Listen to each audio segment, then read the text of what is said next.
ताली बजाइए। रोज कहना ना पड़े, क्योंकि आपके लिए है, मेरे लिए कुछ सम्मान।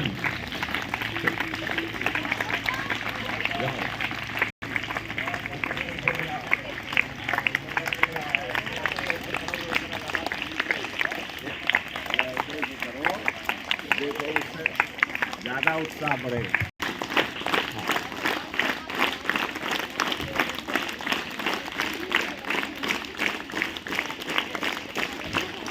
बोलते जाओ। अवर्ण माने की मीनिंग क्या होती है? प्रचुरता, बहुलता, अधिकता। मेरे पास कोई कमी नहीं है। अपनी कीमत क्या है? अपनी कीमत ने तो हमें आंख दिया, एक सीमा तक देखने की आंख दिया, जिसमें इस धूल में कितने कण हैं हम नहीं जान सकते। प्रकृति ने हमें इतनी पावर नहीं दिया है कि हम देख सकते हैं कि इसमें कितना। दही आप खाते हैं, दही कैसे बनती है? बैक्टीरिया से। लेकिन खाते समय क्या आपको बैक्टीरिया दिखाई पड़ती है? लेकिन हमको पावर दिया है प्रकृति ने, यूनिवर्स ने, गॉड ने, कि हम ऐसा यंत्र बना लें कि हमारी आंख से ज्यादा वो देखना शुरू कर। ये क्या है? ये हमारी पावर है। पावर किसने दिया है? इस यूनिवर्स ने। ये जरा समझो गौर से, जरा इसको समझो। तो नहीं समझ रहे हो, जरा ध्यान दे दिया, पावर दे दिया प्रकृति ने कि हम उससे ज्यादा बना सकते। उड़ने वाली पक्षी कौन है? ऊंचाई पर, सबसे ज्यादा ऊंचाई पर उड़ने वाली पक्षी कौन है? ईगल है ना। ईगल को किसने? हाँ, गार्ड है। गार्ड का मतलब कोई गार्ड ऐसा नहीं कुर्सी लगा के बैठा वही बना रहा है, ऐसा नहीं है कोई कि तो मान में कहीं कुर्सी लगा करके बैठा है, नौकर चाकर उसके लगे हैं वो बना रहा है, ऐसा नहीं है। ये अपने आप क्रिएट करता है। तो इसने बनाया किसको? दुनिया की सबसे ऊंचाई तक उड़ने वाली मजबूत पक्षी, बर्ड बनाया। कौन सा बर्ड बनाया? ईगल। लेकिन हमने क्या कर दिया? हमने क्या बना दिया? एरोप्लेन बना दिया। ईगल से भी ज्यादा ऊंचाई पर उड़ सकता है ना। और 1000 से ज्यादा, 8, 9, 100, 1000 और बढ़ जाता है मनुष्य। सामान ला दिया जाता। तो बोलो हमारे पास ताकत। इसी चीज को आपको हमें समझाना है, जो हम लोग नहीं समझे, जो हमारे टीचर नहीं समझे, उसको आपको हमें समझाना है। क्योंकि चेंज कहां से होगा? चेंज हमें आपसे होगा, बच्चों से। पहले हम चेंज करते हैं, पहले हम समझते हैं, तो आपको बता रहे। तो कभी ये मत समझना कि हमारे बस का नहीं, ये दिमाग में न आए कि हमारे बस का नहीं, ये समझ में न आए कि हम नहीं कर सकते। जो कुछ करेगा वो भगवान करेगा। ये बहुत पुरानी बात है, उसे हमें त्याग देना चाहिए। त्याग क्यों नहीं पाते हैं? त्याग क्यों नहीं पाते लोग? दया क्यों नहीं त्याग कर पाते हैं? आयुषी वो क्यों नहीं त्याग? की मम्मी 1 घंटा 2 घंटा समय बिताती है पूजा करने। पूजा क्या करती है? पूजा क्या किसी ने लिख दिया होगा? हनुमान चालीसा, दुर्गा चालीसा, हमारे जैसा कोई लिख दिया होगा वो शिव चालीसा, कुछ लिख दिया होगा। अब उसी को रट करके पढ़ करके बना रही है और वो आयुषी दिमाग में डाल रही है। अब आयुषी मेरी बात सुनेगी कि बचपन से वो सुन रही, वो सुनेगी, है नहीं है? इसलिए चेंजिंग नहीं हो पाती। तो आप चेंज करिए अपने आप को कि हम बेटर हैं। जैसे वो कविता आपको कही जाती है, खुदा है, मेरा खुदा बड़ा है। मेरा खुदा बड़ा मतलब आई एम ग्रेट। ये तो इस तरीके से देखो, आज का टर्न हमारे क्या है? अर्जुन। हाइजीन जो है किससे संबंधित है? तो हम स्वास्थ्य से संबंधित बात कर रहे हैं। अब ये सब बात का जीवन में याद रहना चाहिए। जैसे हम इंटरमीडिएट में जब पढ़ते थे, देखो अब आपको तो शेक्सपियर की किताब, नाटक शेक्सपियर का जो विश्व प्रसिद्ध नाटककार है, उसके किताब में हमने सीखा, क्या सीखा कि हेल्थ इज वेल्थ। अंग्रेजी का प्रॉवर्ब है ये, क्या? Health is wealth. इसका मतलब है कि अगर आप हेल्दी रहेंगे तो आप, हेल्थ इज वेल्थ, अगर आप हेल्दी रहेंगे तो आप धनी रहेंगे। अगर हेल्थ ही नहीं तो धन कहां से आएगा? अगर कोई बीमार लड़का पैदा हुआ है और वो जीवन भर बीमार ही रहता है, तो बताओ वो धनी कैसे बनेगा? तो हमारा स्वास्थ्य ही हमारा स्वास्थ्य ही हमारा धन है। अगर हम स्वस्थ हैं तो धन, और धन केवल पैसा ही नहीं होता, धन केवल पैसा ही थोड़ा होता। नेपोलियन हिल ने धन को कम से कम 12 धन बताया। तो धन में अगर आप पैसा समझते हैं तो वो भी अच्छी बात है, लेकिन धन में नाम है, शोहरत है, सम्मान है, इज्जत है, सारी चीजें किसमें आती है? धन में आती है। आप ये न जानिए कि हमारे पास कम धन है। अगर हमारे पास पैसा कम, हम धनी कम है, धारणा निकाल दो। ये तो हाथ की खेल है। बोरा खरीदो, बोरा बेचो। अरे भाई, कोई बोरे में सामान खरीदो और बोरे उस सामान को बेचो तो आप धनी बन जाएंगे। ज्यादा मात्रा में कर दोगे तो और धनी बन जाएंगे। कोई और तरकीब निकालोगे और बिक्री हो जाएगी। जैसे जेफ बेजोस ने क्या कर दिया, और उसका सामान अमेरिका में तो केवल बिकता नहीं है, उसका सामान तो पूरे वर्ल्ड में बिकता है। अब उसने पूरे वर्ल्ड को जोड़ दिया, अब वो दुनिया का सबसे धनी आदमी बन गया है। तो ये तो गेम है, आप गेम जाने तो हो जाएगा। तो हमारे पास तमाम धन है। और ये क्रोध हमको आया, हम एंग्री हो गए, तो बताओ, अब बच्चे हमारे समझदार हैं, ज्यादा समझदार हैं, मुझे विश्वास है कि कोई भी केमिकल निकलता है तब आपको ऐसा बनाता है, माइंड में निकलेगा। बोलो, क्रोध किस चीज को हम क्रोध कहते हैं? क्रोध किसको कहते हैं? अब बोलो, क्रोध किसे कहते हैं? किस दशा को क्रोध कहते हैं? शरीर की, माइंड की किस दशा को हम क्रोध कहते हैं? बोलो। एंगर है, इंग्लिश में एंगर है, फारसी में कुछ और होगा, अरबी में कुछ और होगा, है?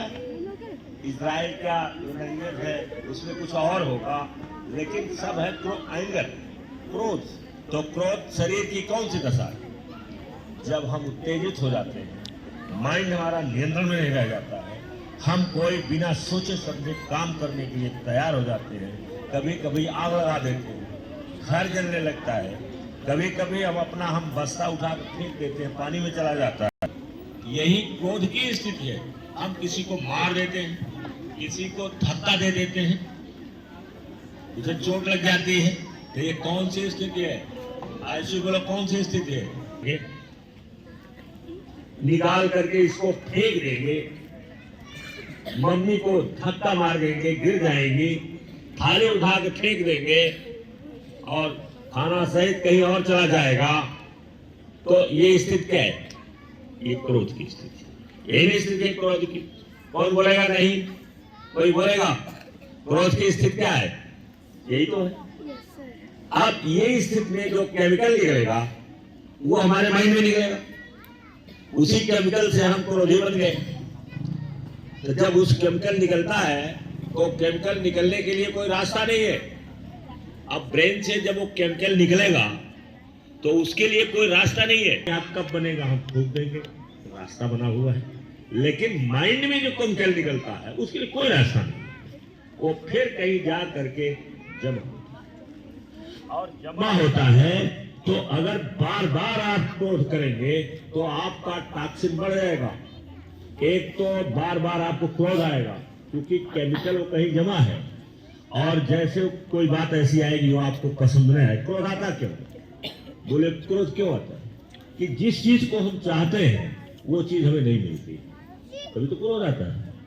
जैसा हम चाहते हैं वैसा नहीं रह पाता। जैसे हम चल रहे हैं, किसी ने पैर से मार दिया तो हम नहीं चाहते हैं कि वो पैर से मारे, और जब पैर से वो मारता है तो हमें क्या लोग हो जाता है?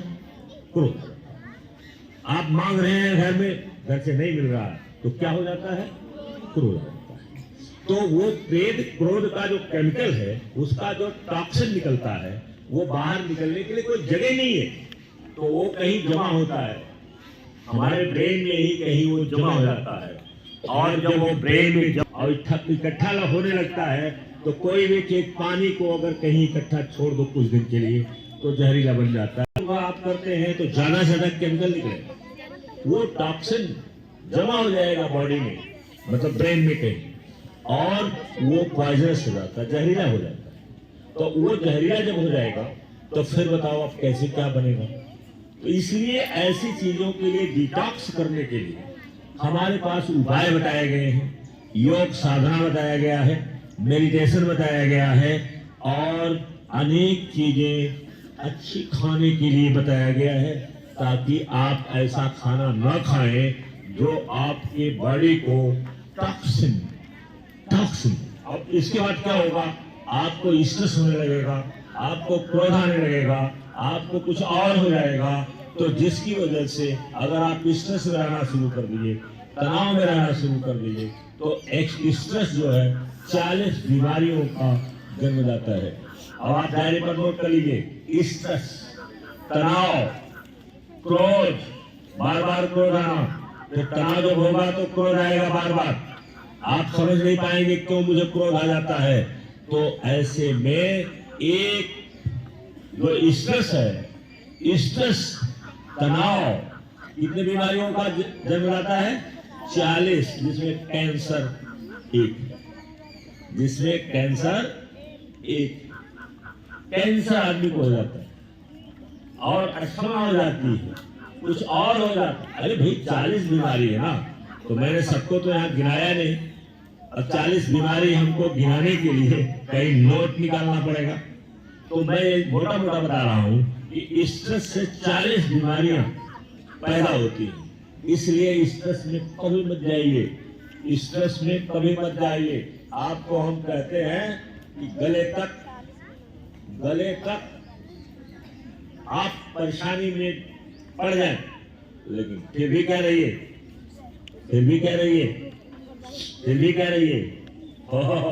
नहीं बता पा रही है। कितनी बार बताया मैंने कि अगर गले तक कीचड़ में घुस जाओ, गले तक निकलने का कोई साधन नहीं है, तो फिर क्या करना है?